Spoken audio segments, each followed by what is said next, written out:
Season 1 of The Fairer Cents is sponsored by FreshBooks, the cloud accounting software for small business owners and freelancers who are business rock stars. Stay tuned for more info on how you can get a free trial. Thanks, FreshBooks.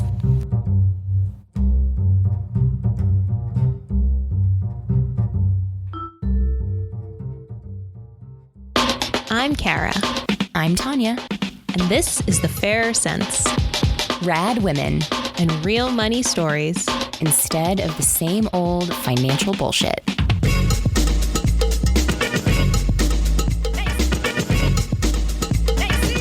Today we're talking about emotional labor, what it is and why it matters.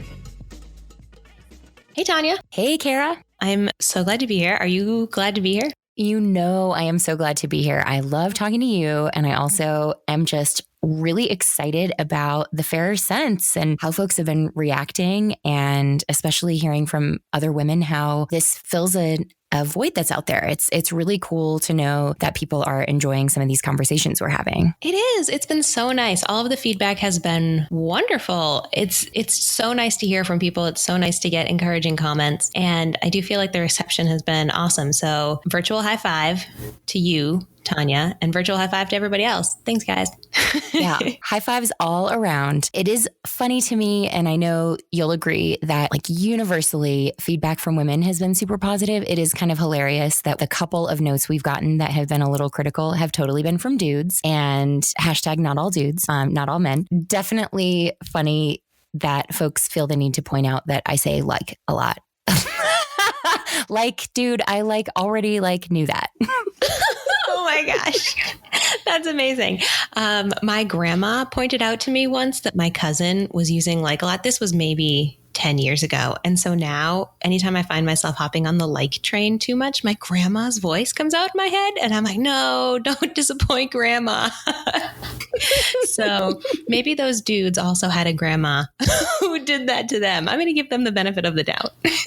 Yeah, I'm with you. I do think there's an interesting socialization kind of thing in there that guys feel slightly more free to give that feedback in ways that are often uninvited. Again, not all guys at all. It was really like two people who I'm talking about. It's just interesting that like we heard from many more women and none of them gave us those critical little notes. So an interesting thing there, but I think that is all part of why a lot of women feel like we need this place, this safe space where we can actually talk about some of these hard things. Totally. And actually, fun fact, T-Bone listened to his episode, or the second episode. We've been referring to it as his episode. And he said, I totally have vocal fry. He picked up on his own vocal fry, which is something that I think that we associate with women voices all the time. But yeah, he has a ton of vocal fry. I edited it, and I will say I did notice that in the audio files, but shout out to the slow talkers. They are real easy to edit because you've got big chunks of silence that are real easy to chop out. Oh, T-Bone. Oh, T-Bone. Yeah, so I'm happy to forgive some vocal fry in order to get the easy editing. So shout out to him for that. And let's just call it from now on, episode 2, T-Bone's episode. T-Bone's episode. The episode that made T-Bone. All right. Well, here we are in episode 4. Damn, episode 4. We are crushing it. I love your positivity, Kara. Like I do think of you, even though I know I'm the older one of us, like you're so my self-confidence role model. Can I just say? Oh, wait, I'm touched. I really appreciate that. Especially because I feel like I'm a Debbie Downer so often. Oh my gosh, wait, sorry. I just need to, have you seen that tweet where it's like, I'm not going to drink tonight, me after 6 beers. So why do you fucking hate poor people, Andrew? That's me all the time. I don't even need the 6 beers. I think that we can be multifaceted humans and can like the reality check along with positivity. So I do think also, I don't know if you feel this way, but I do think there's something that if guys are negative, they aren't told by society that that's bad the same way that we might get told that. And so you're probably more self-conscious of those Debbie Downer moments than maybe guys in the same situation would be. Yeah. Quick poll. How many men have ever been told to smile? because I get that once a day, minimum once a day. My favorite was this year in my last year of work, I had multiple presentations where someone was like, well, I would have just liked it so much more if you could have smiled when you gave us that information. What? Why? Not even joking. Oh my God. Does that affect the information at all? No. Does that change the statistics at all? No. Does my smile affect your ears at all? Like, does it affect the hearing of the information? No. Just but it was less pleasant. Oh my God. Eye roll. Okay, but back to the positivity thing. Like, I do think that we can be woke and be tuned into what's going on in the world and still really try to focus on the positive. And like, I love that you do that and aren't ashamed to talk about how awesome you are and how awesome we are. And that's all stuff that doesn't come naturally to me. So like, shout out to you for that. Oh my gosh. Well, shout out to you for being awesome. Aw, you're awesome. Oh my God, we are so awesome. See, there it is. Collectively, we are so awesome. And hey, actually, on the note of positivity, I'd like to announce I'm feeling really stoked to not be in the closet right now. I'm also thrilled that we could free you from the closet now that the summer is over and you don't need to have the air conditioning on outside the closet. Oh my gosh, it's so nice. I mean, don't get me wrong, it's still hot because it's still Austin, Texas. But yeah, being outside of the closet is great. Just a little fun visual for you because you said it's hot there. I am now in full winter gear sitting in Lake Tahoe, California in like plush fleece pants, like slippers with shearling inside of them, a big hooded sweatshirt, and the hood is fully up. I'm sitting here kind of rocking a little bit of Unabomber style to stay warm while we're chatting. That's amazing. I am literally sitting here in shorts and a tank top. And I'm a little bit like, woo, it's getting hot. Yeah, no, opposite problem here.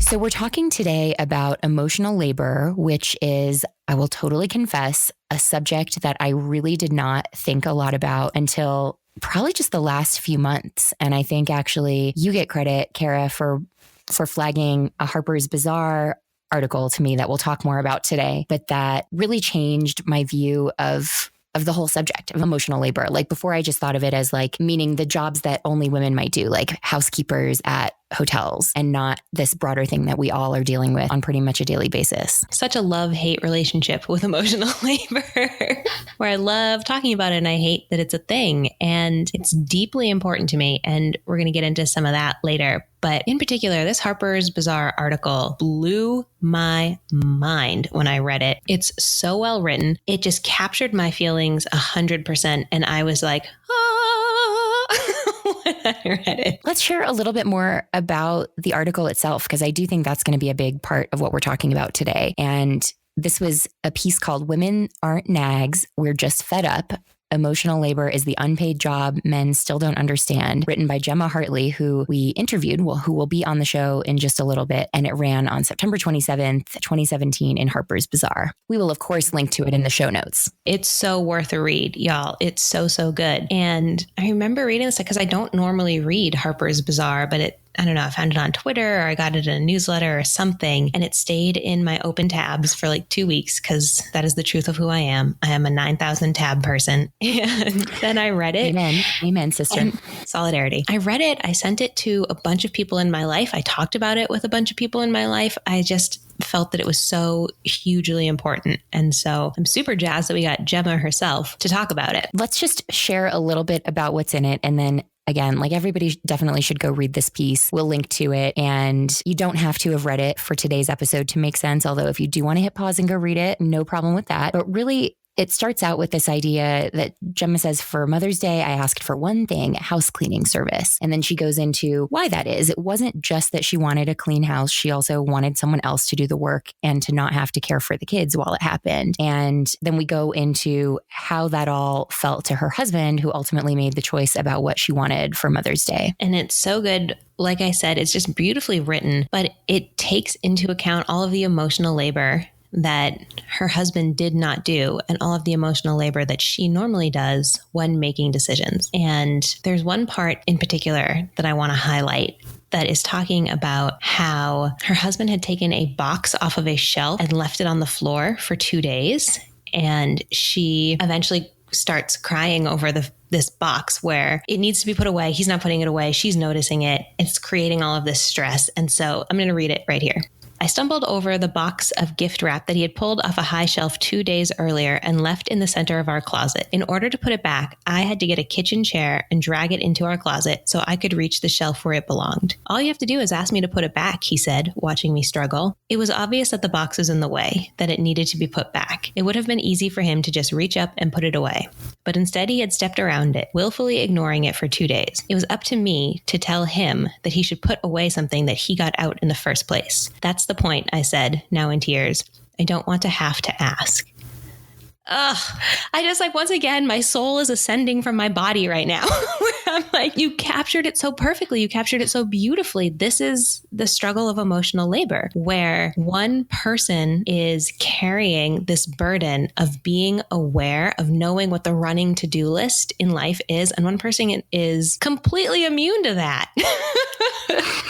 Yeah, I think it's really useful to define emotional labor. And I think we'll hear from Gemma and how she defines it. For me, the way that I've been talking about it that I think makes sense to a lot of folks and certainly makes sense to Mark is that it's who is the person who has to carry the to-do list in your head and who's responsible for making sure that stuff happens, whether or not you actually do it yourself. You're still the one who has to check the things off that list. And in a lot of relationships, it's the woman who does that. And this is all so important to me. And I think about it a lot because a lot of it is tied up in our gender. A lot of it is tied up in our gender roles and what we think of as existing in each person's domain, whether it's the man's domain or the woman's domain. There's a lot to dive into, and we will dive into it.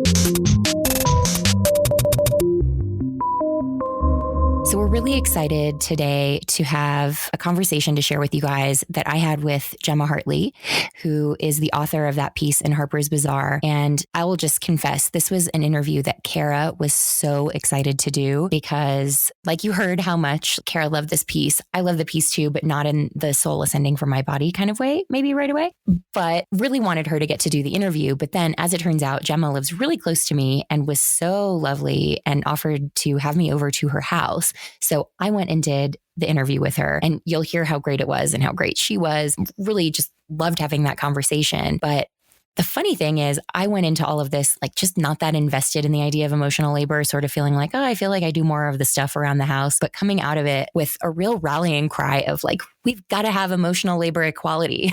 She totally made me a convert. Yes. Welcome to the team.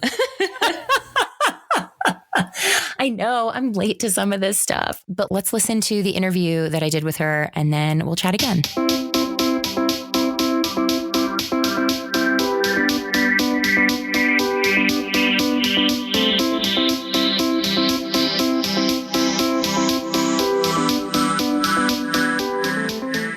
The way that I'm aiming to describe emotional labor is as the unpaid, often unnoticed labor that goes into keeping everyone around you comfortable and happy. And that's a little bit of a broader term than it has been used traditionally. It takes it outside of that economic sense of service employees managing their emotions, self-regulating to keep customers happy, because we do a lot of this care-based work in the home and in relationships as well. And this sort of takes the mental load and invisible labor and sort of adds that into emotional labor to cover all the care-based labor that we do. Do you find if you're explaining it to men versus women that you talk about it any differently? Well, it's very easy to talk to women about it because everyone has this very intrinsic understanding of it in their own lives. When you talk to men about it, it takes a lot more explaining, and you have to make sure that you make it very palatable for them because it can come off as an attack and they will get very defensive. That's what happened the first time I brought it up with my husband on Mother's Day, obviously, because I was also angry and crying and not using the right words myself. But there is a very clear difference in how men and women approach the subject, because it's either learning about it or living the experience. It's funny that you say the defensive thing, because I'm sure you've heard this before, but I was asking my husband to read your article before coming to chat with you. And I think I had to ask him like 3 times. And then I finally stopped asking. And then in the car, I just explained your piece to him. And at first he said like, yeah, that all makes sense. Like you have to carry this big to-do list around in your head. But then like in very short order, we got into rather a big fight about it. So yeah, I think the defensiveness, I definitely triggered that. But is that something that you hear pretty commonly? Yeah, absolutely. I think that's the natural place to go, because it seems to men when, you're bringing up this subject that you're saying this is something that's wrong with you. They take it very personally, rather than this is something wrong with society. This is something that we're doing that splits off very early. We learn this from a very young age. So I think it's hard for men not to take this as a personal affront, but I don't think it really needs to be, because it is a larger cultural issue. It's not just, you're doing this wrong, you need to pick up the slack.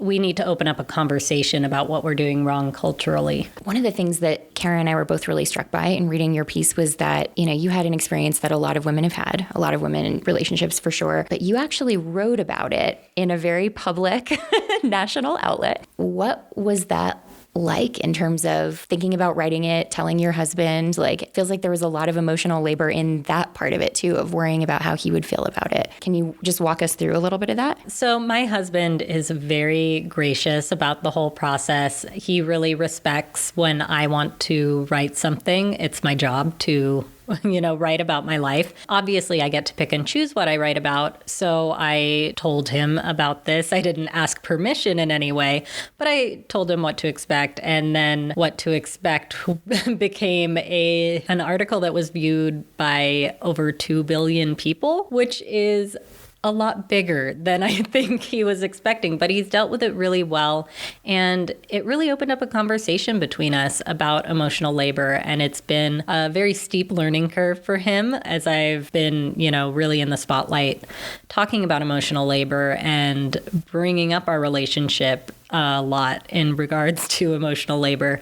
But he's taking it really well, and he's really interested in learning to do better, which is very heartening. That's amazing. What do you think is different in terms of how you two interact since you wrote the piece? It's become much easier to talk about after initially calming down, and of course coming back to the conversation after Mother's Day, when I was really thinking out this piece and talking to him about how it was going to form. And it was an opportunity to really bring about the larger social picture to him and say, this isn't something that you're doing wrong. It's something that everyone is doing wrong. It's a really big cultural phenomenon, and it's not something that, you're ignoring or doing wrong on purpose. It's just the way that it's been. And I had never broached the subject before either. So there's, that part on me as well. It's really nice because my husband is asking a lot of questions about emotional labor, because this is quickly becoming my new beat. And so he really wants to understand it better, and not just understand it for my sake and my job. He wants to understand it better so it improves our relationship. That's so awesome. Good for him. Yeah. I think that's hard to do. I'm just so curious, has he talked about this with any of his male friends? And does he have ways now that he's talking about it with them to help guys understand? He has been talking about it to some work friends, and he says it's not really going over well. He's not sure if it's him not saying the right thing or not understanding it fully himself, or just them not understanding it. But he is trying, which is nice. Yeah. It's funny because as you were talking about this, I was thinking the sort of typical woman way to ask would be okay, tell us all, how should we be explaining to our male partners, for those in heterosexual relationships, how do we talk to the guys about emotional labor? But then I thought that's laden with emotional labor itself, because here we are trying to manage their emotions instead instead of just articulating what we want. I mean, like, what advice do you give your friends? Like, how should we be approaching this and trying to unload a little bit of this, or at least help our partners understand what we have to carry around? So I think it is sort of a catch-22. It takes emotional labor to talk about emotional labor. But if we're going to get anywhere closer to balance in our relationship, we have to put that upfront investment in.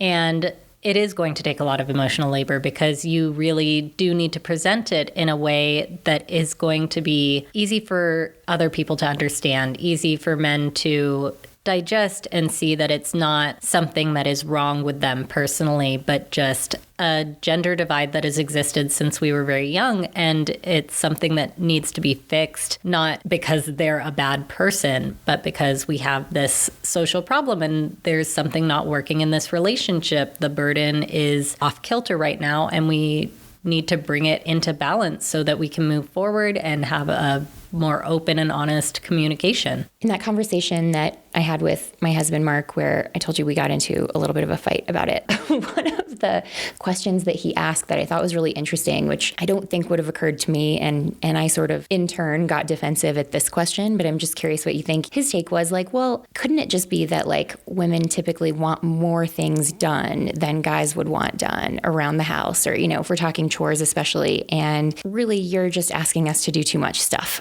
If you didn't want so many things done, like then we wouldn't have to like have all these arguments about it, or you wouldn't have to feel like you're nagging if we just sort of like each did what we're inclined to do and let nature take its course. I think he was probably playing devil's advocate a little bit, but what would you say to someone who is an otherwise very reasonable and nice and smart person if they said something like that to you or asked that question? In a relationship, it's not unreasonable to come to a compromise. I don't expect my husband to keep the house at the same level of clean that I want it, because I do go a little bit more to the extreme side. But I think that that's a conversation that needs to be had. And, you know, if you've got a partner that their bar is so low that there's going to be cockroaches in the kitchen, it's not fair for you to have to take on all of the labor that goes into keeping a house as nice as you want it. So I think that's a conversation that everyone needs to come to. And I think compromise is really key there. But I think it can become a really easy out for guys to say, well, I don't really care about how this is done, so you do it your way, because that's just offloading the labor onto someone else. And that labor is usually done the way that you do it because it's what keeps everyone most comfortable and most happy. So you're putting in that level of work because that's what works for everyone, not just for you. And I think that it's not unreasonable to ask for a compromise there where they pick up some of that slack. Yeah, it's interesting in our case, like we don't have kids, so it's really just us. I don't know that I totally buy like the Gretchen Rubin 4 tendencies, but I always go way in the rebel side. So like a lot of my response, I think, has been to just say like, okay, fine, I'm going to sort of refuse the emotional labor. Instead of nagging or letting stuff bug me, I just do sometimes let stuff go undone because we're two adults in a house and like it's messier than I like and it frustrates me. But then like ultimately life goes on, which feels like not necessarily the best dynamic, because then there's sort of like the extra emotional response that comes with that of feeling like unhappy with how the house looks and how that makes me feel. Am I weird in this? Is that like a common response that some people have? I think the rebellion is a very natural response. I've heard of a lot of people doing this where they just draw a line in the sand and say, you know what, I'm done. I'm not going to do this anymore. You know, sometimes that's to really great results where you drop everything and the other person will start to pick up the slack when it's not being done for them. I've heard of a lot of women writers doing this and being like, you know what, I'm going to do the work that I need to do and everyone else fend for yourselves. The frustrating thing is when you drop everything, people will pick up the slack. And it's like, well, then why won't you pick up the slack when I'm also doing my part? Why do I have to drop everything to make you take action? Which is really frustrating. Have you heard any stories like that where there was a happy ending to it? I think it really comes down to personality type on this. I feel like I could not drop everything and be really happy. I think it works really well depending on your level of acceptance to everything not going your way and not having control. I'm a bit of a control freak, so it's a bit harder for me. I will just say, like, your house is immaculately clean and beautiful. And especially when I came in, you said, oh, we have 3 kids. And like, it is the cleanest house with 3 little kids I think I've ever seen. So you're clearly... I made my husband clean really hardcore for like 2 hours before this happened. He's picked up the slack in a really big way. And women everywhere applaud you for it. Well, I just want you to know I noticed. It looks really wonderful. How about generationally? Like, if you look at all women's issues or you look at feminist issues, there do tend to be things where older generations have had a rougher time or carry more of it, and younger generations are a little bit more progressive on gender roles. Do you think that that's true with emotional labor? I absolutely have found this true, especially since I've started this conversation. I've found that when women are reaching out to me and saying, oh, this is really changing the dynamic in my relationship, you know, my partner is really open to everything you're saying, millennial couples all the way. And then there's actually a very clear cutoff from millennial to Gen X. And once you get into Gen X, those men are not wanting to even look at the piece.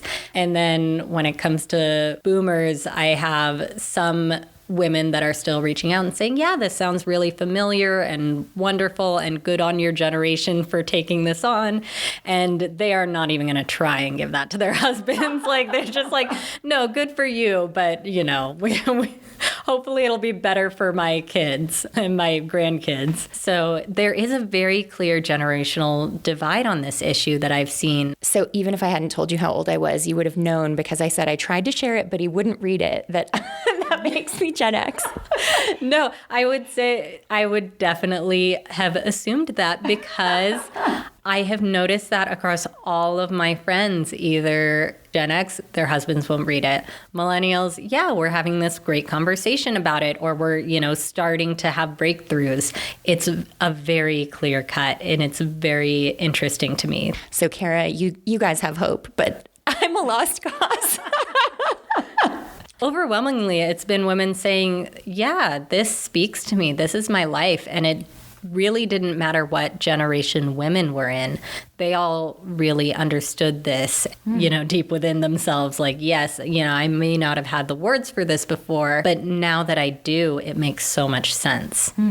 If you had to write like the 30-second spot, how do we inform the world about this problem? How would you explain what the problem is and what we should be doing about it? That is a lot to jam into 30 seconds. Emotional labor is very valuable, and I think we need to reclaim it and be able to harness the power of emotional labor to make it work in our own lives.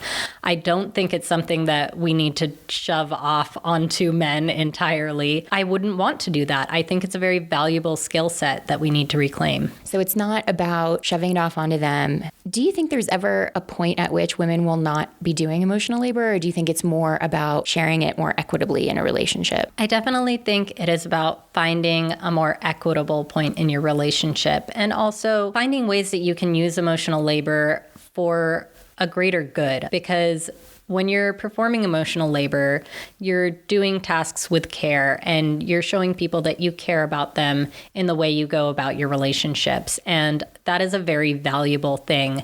And I think it's valuable not only for women, but for men as well. So I think we really need to be viewing this not through the lens of, oh, you're a nag or a control freak or any of these other negative terms that we use to label women. Because when men perform emotional labor, we call them thoughtful and caring and very meticulous, or leaders.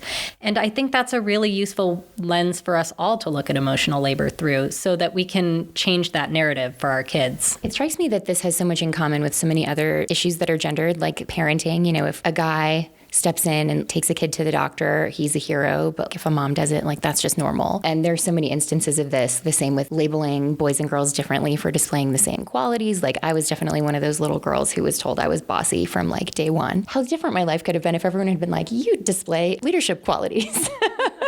But it does feel like just talking about some of that stuff has made a difference. Like I do think now if someone calls a little girl bossy, other people will go like, oh, no, like we're not doing that anymore. Do you think that just noticing it and talking about this is going to make some change, or do we have to do harder and more work to actually see this? Like, is this something that we should all expect to have to talk about in every relationship, or can we just build some awareness and hope it'll improve a little? Well, I think it's definitely a bit of both. I think everyone needs to approach it in their own way in their relationships. But I also think that this is a moment of cultural awareness for emotional labor. And this is the beginning of a much bigger conversation that we get to have. And I'm very excited that it's finally having its time in the spotlight.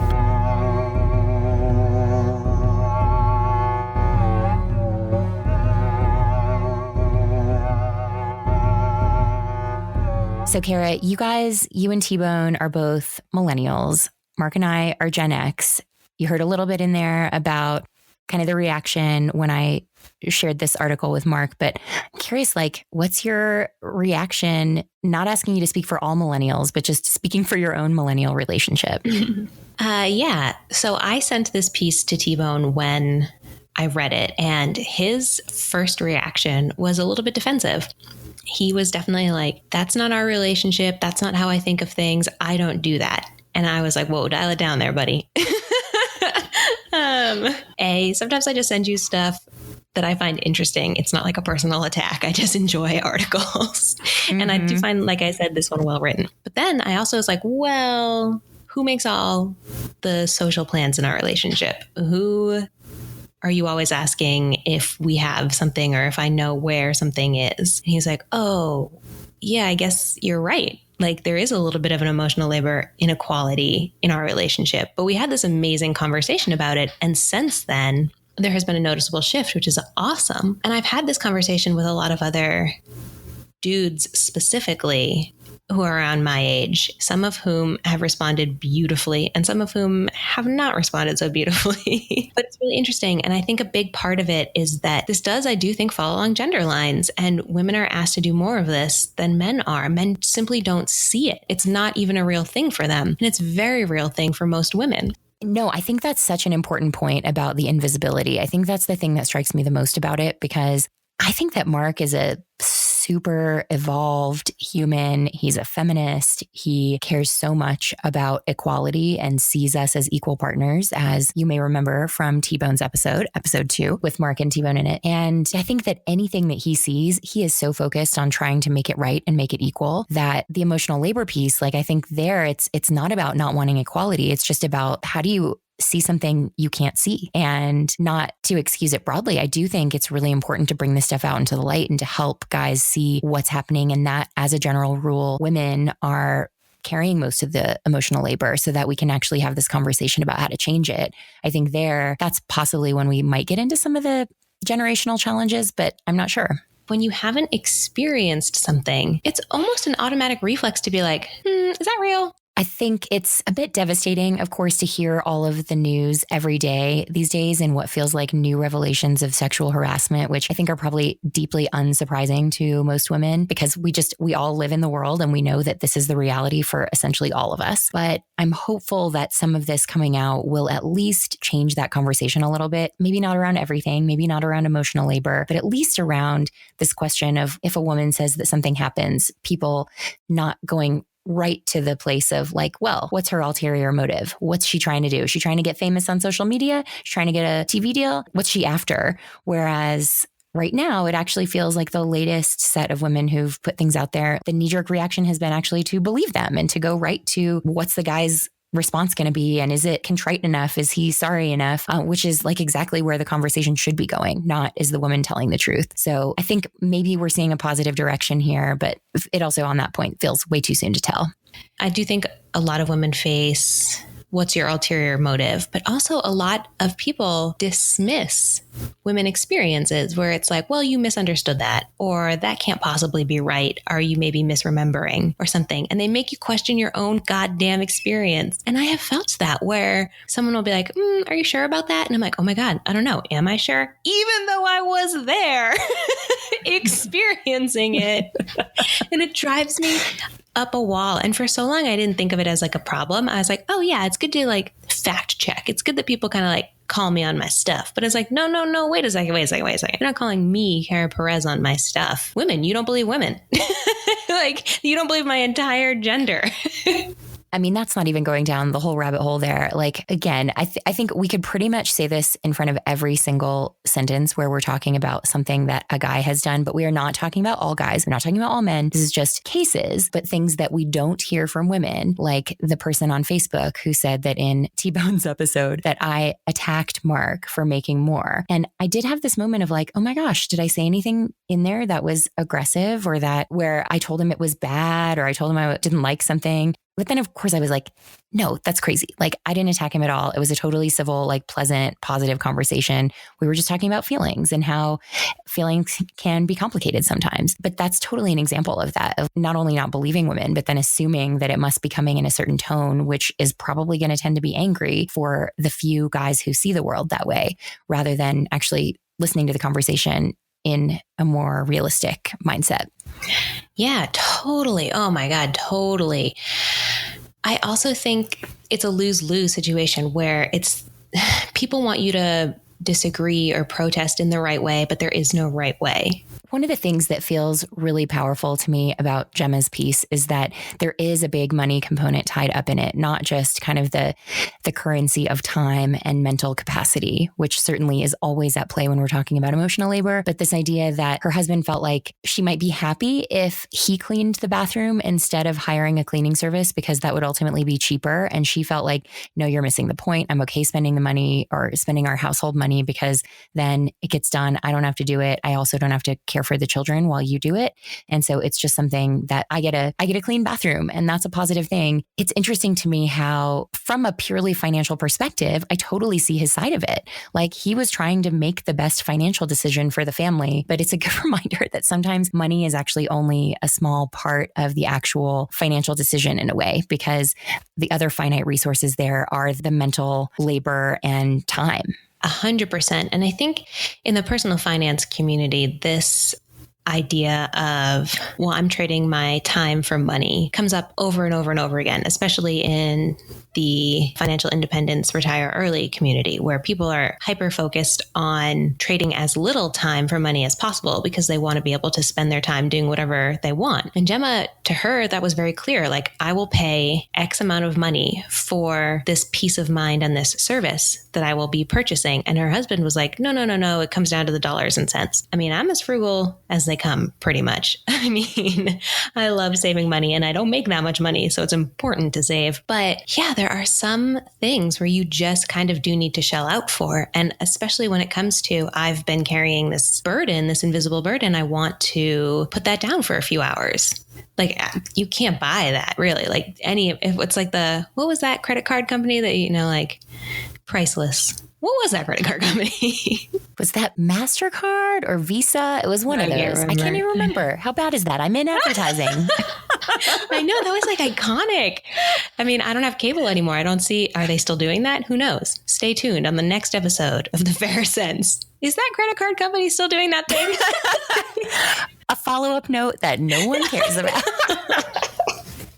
But that idea of priceless, like, there are some things that are exactly the right thing to spend money on. And if it can give you a little bit of free time, I'm not trying to advocate for like a full-time treat yourself mentality. That is a surefire way to not save your money and to be financially miserable. But for things that are special occasions, if the thing you want most of all is to not have to do any work, then just substituting one work, in this case, her cleaning her bathroom, for now having to watch the kids while he cleans the bathroom. Her goal was both the clean bathroom and no work, and he missed the second part. Yes, exactly. And I also think, too, this kind of goes back into, well, how are we using our money when we're in a couple? And I value this, you value that. Well, do we find middle ground? Does one of us make the sacrifice? How do you handle that? Doing money as a couple is an ongoing, fluid situation. It's not finite by any means. And it sounds to me like when you're making a decision from an emotional place, whether that's a place of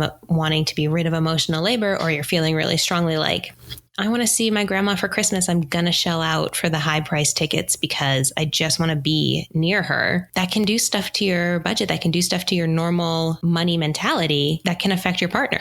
It's a good reminder that even when you feel like you're financially on the same page, you can still have these little areas where you disagree that can end up carrying a lot of emotion for one person or the other. Yes. Oh my gosh. Yes. I 100% agree with that.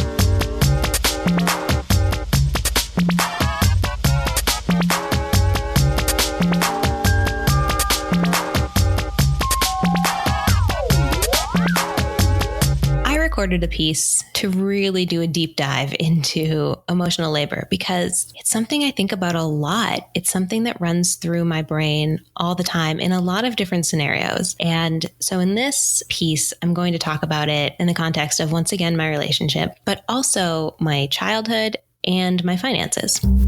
Kara, you're a business owner. Tanja, you're a business owner. Woo, go us. And though we are badass business owners who are out here making hilarious podcasts and super engrossing blogs, parts of the job are not as glamorous. Like creating invoices, tracking payments, or making sure that people actually pay us for our hard work. Fortunately, FreshBooks makes all of that stuff easy. FreshBooks is the cloud accounting software that's changing the world for freelancers, small business owners, and everyone in the gig economy, giving us more time to focus on what we really care about. Like crushing the patriarchy. I've spent a 15-year career as a W-2 employee and have never actually had to do my own accounting or send an invoice to get paid. It's intimidating, but FreshBooks makes it completely unscary. I am both happy and ashamed to say that for over a year, I mixed and matched services to do my accounting, and it took so much time. FreshBooks is literally giving me back my time. FreshBooks is offering a 30-day unrestricted free trial to the Fairer Sense listeners. To claim it, just go to freshbooks.com/TFC and enter the Fairer Sense in the How Did You Hear About Us section.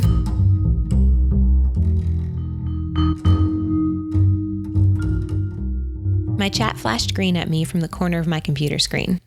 I'm going to HEB on my way home. Do we need anything? T-Bone works outside of the house, and I work from home, so it's often him who stops by the grocery store to do our food shopping. I appreciate that he does this, especially because it's not something that he enjoys that much. But I'm also slightly bothered by this ask. He lives in the same space I do. He looked at the fridge last night when we cooked dinner, and this morning when he made himself breakfast.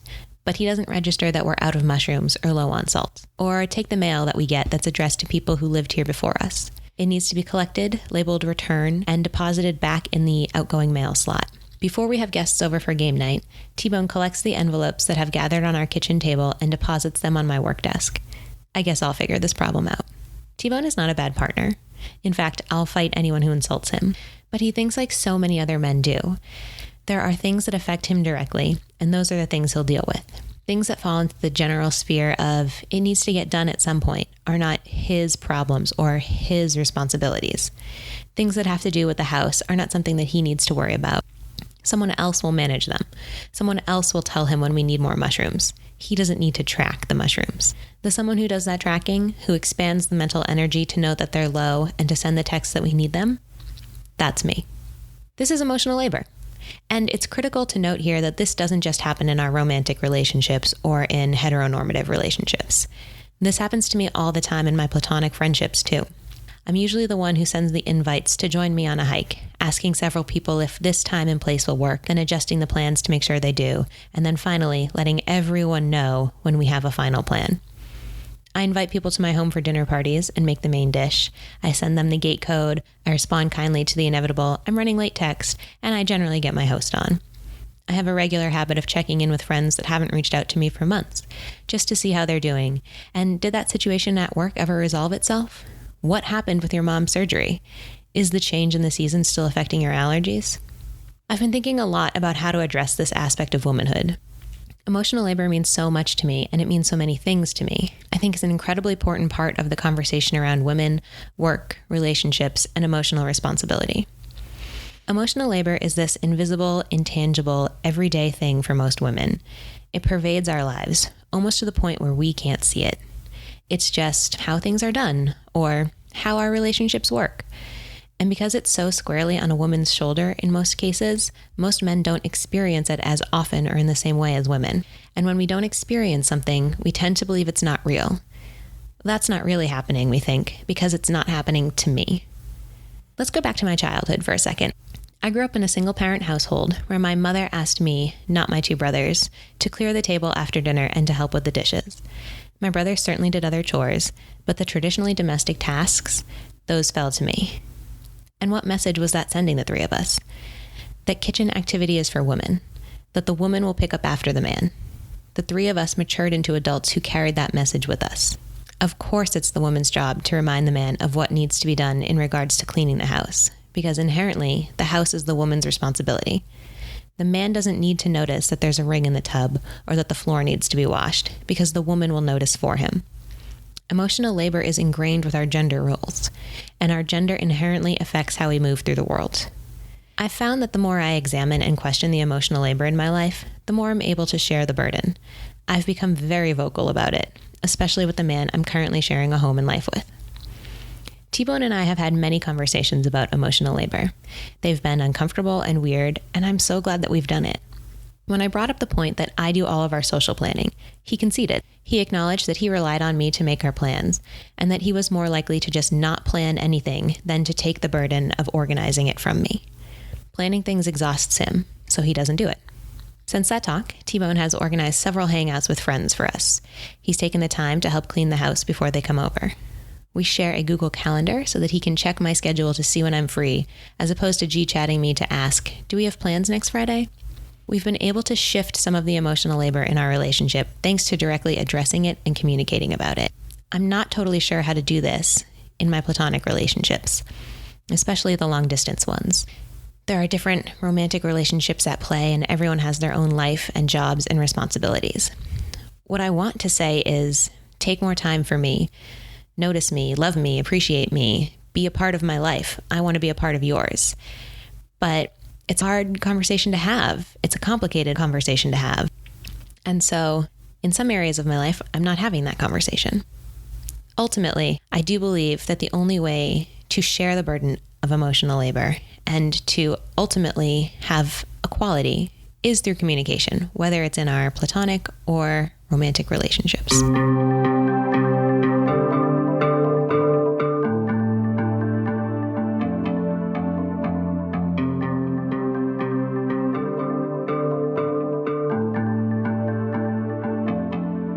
Listening to your piece, I keep coming back to the to-do list idea of who ultimately is carrying that around, and also the grocery list, which I think is just another version of the to-do list. Like, who ultimately is the repository of information and has the responsibility of making sure that that information is complete and accurate and all the things that you need your important lists to be. It's super interesting that even though you guys have such a different relationship in some ways from my relationship with Mark, there are definitely some clear similarities here that for sure break down on gender lines. Like the list owners, it's all us, girlfriend. We got this. But do we want to have this? Oh my gosh, no. I mean, it's interesting because I consider myself a control freak in a lot of ways, and I like having all the information, but it is a burden. And I think so often you hear the phrase like the burden of emotional labor. Those words go together because it's a weight that sits on your shoulders. And can we just talk about control freak for a second? Because I do think that term is used plenty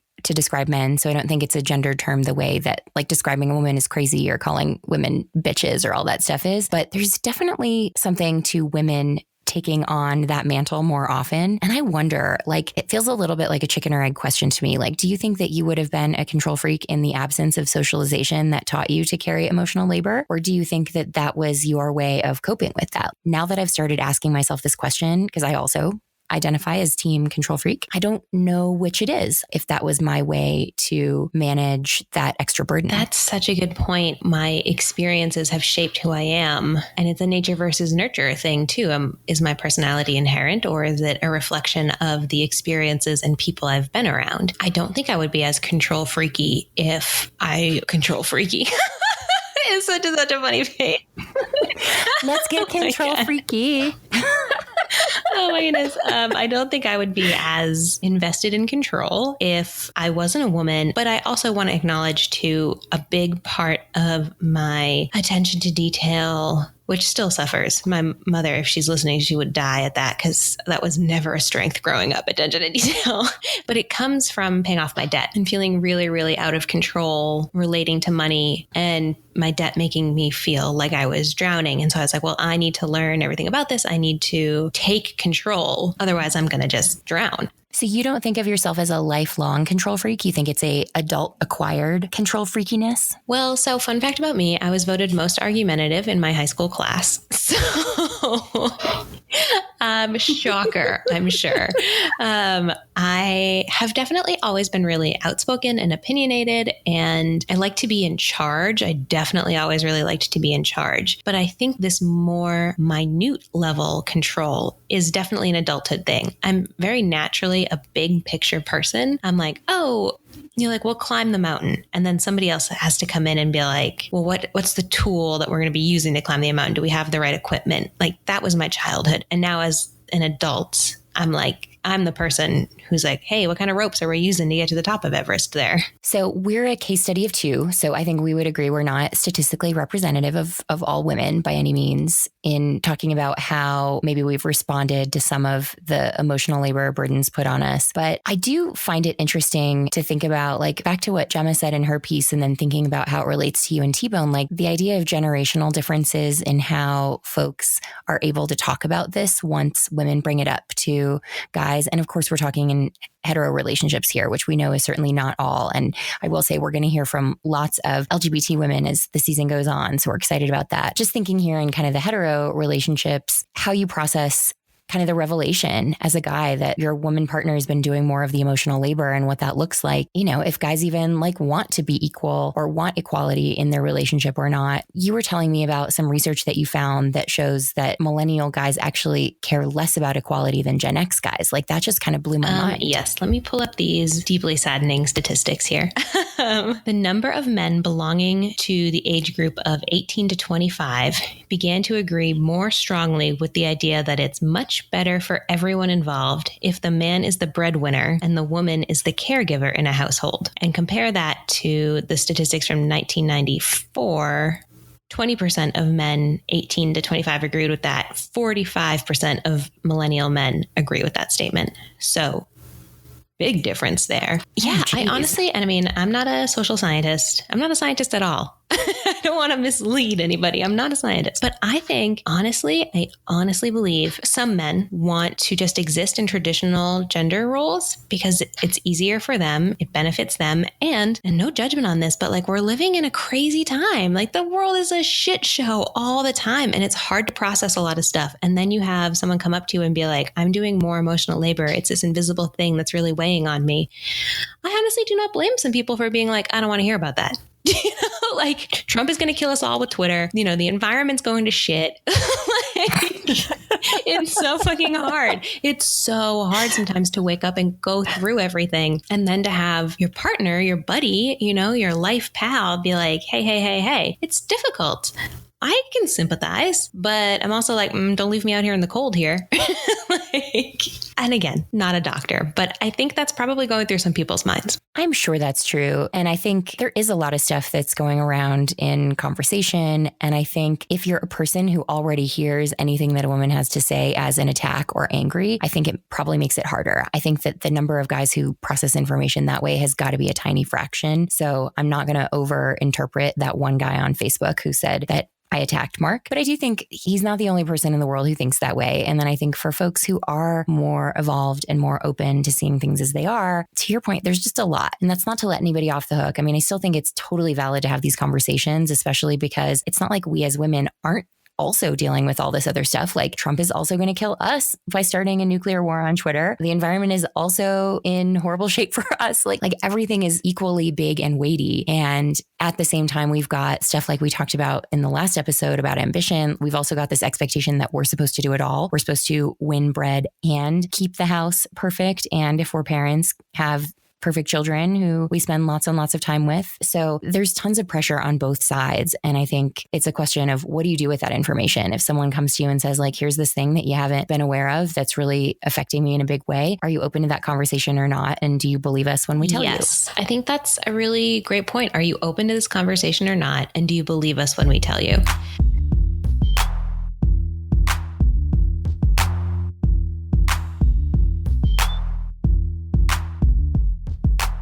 So emotional labor, we've talked a ton about it. I feel like there are probably 50 different directions we could still go with the conversation, but we've covered a lot for today. Yeah, this was a really great conversation. Thank you so much for having it with me. And I mean, let us know if you have thoughts and feels of your own. We want to hear always from everybody on everything. But this concept in particular, I'm really, really interested in case you couldn't tell from this entire podcast. So definitely shoot us an email or tweet at us with your thoughts on it.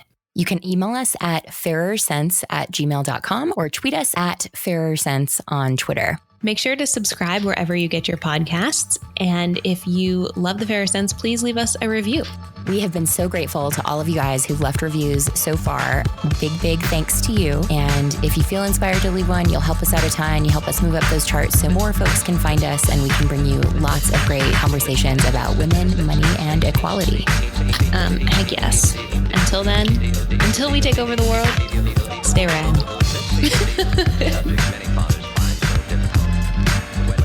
The Fairer Sense is produced by me, Tanja Hester, and the beautiful, brilliant, hilarious Kara Perez. Editing by me.